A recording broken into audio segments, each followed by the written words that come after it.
no new leads regarding the syndicate kung saan konektado si Tito. Wala bang naiwan na clue or anything bago mamatay si Tito? Actually, dead end lahat. Magaling at malinis ng trabaho yung sindikato ang pinasasamputan niya. But don't worry, we're still investigating all our agents just to make sure na wala nang traitor dito sa loob ng bureau. That's good. That's good to hear. Yeah. I have total faith in you, Franco. Thank you. Well, just keep me posted, okay?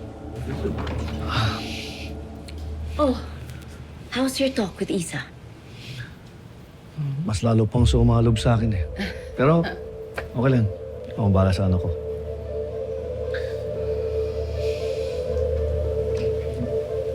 Okay lang yan, Padre. Mabait yung anak mo. She'll come. Thank you, pare.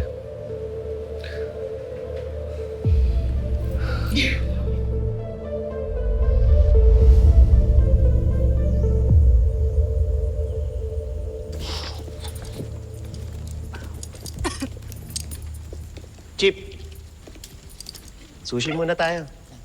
Wala nga lang toyo. Tutog pa ako. Ano ba yan, Chip? Busog ka sa kainisan, Chip? Anyway, may good news ako para sa inyo. Cleared na si Kali to work with us. Yan! Congrats, ha? Dagdagan na naman sila. So, Kali, pakita mo nga yung nakita mo sa wallet ng dad mo.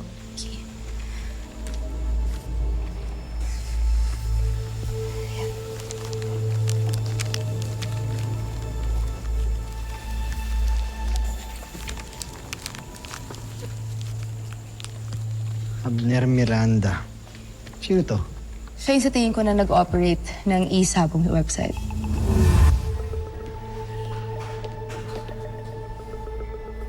Kali, paano mo na-access yung e-wallet at yung bank transactions ng dad mo?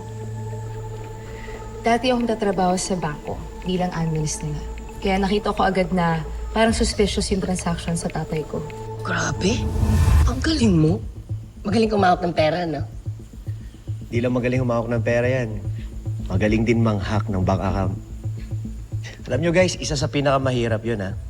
Grabe kaya yung security ng mga bangko. Teka lang, hindi hacking yung ginagawa ko.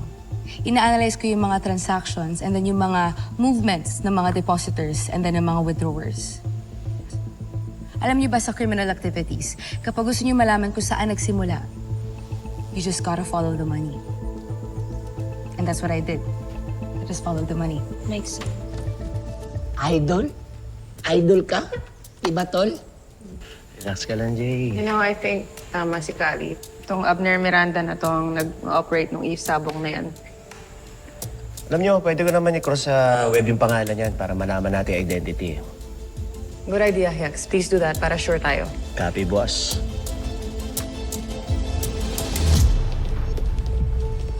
Dad, Yusico Olivares. Martin. Padala po ata kayo dito sa PBI. I was just checking on everything after the Tito fiasco in your department. No worries. I'm sure you'll be cleared of suspicion.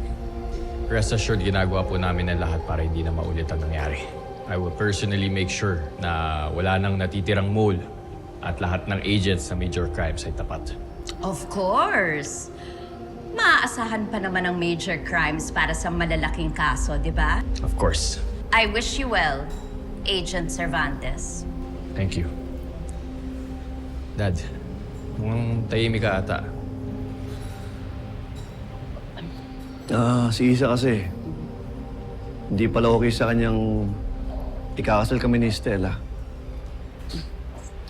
Naiintindihan ko naman siya. I just wish I knew what to do to make her feel better and hopefully matanggap niya ang relasyon namin ng daddy niya. Susubukan ko pong kausapin si Isa.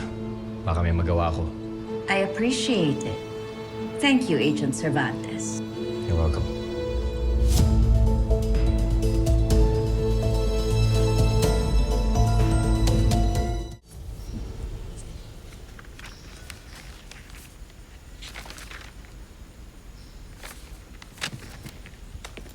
Oh, Kali. Pag nagliligpit ka dyan.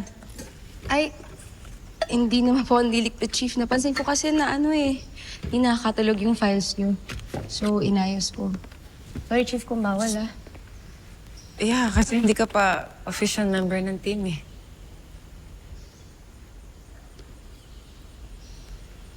Oh, ba't nakabukod to?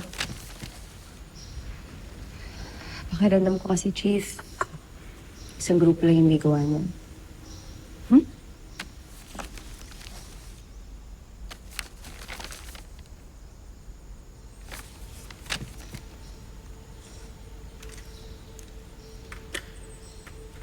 Oo nga, no?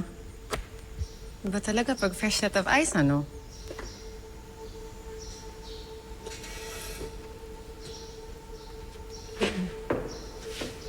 Kamusta na dad mo? Nasa ICU pa rin, Chief. Wala pa rin malay. Don't worry. Nagising din siya.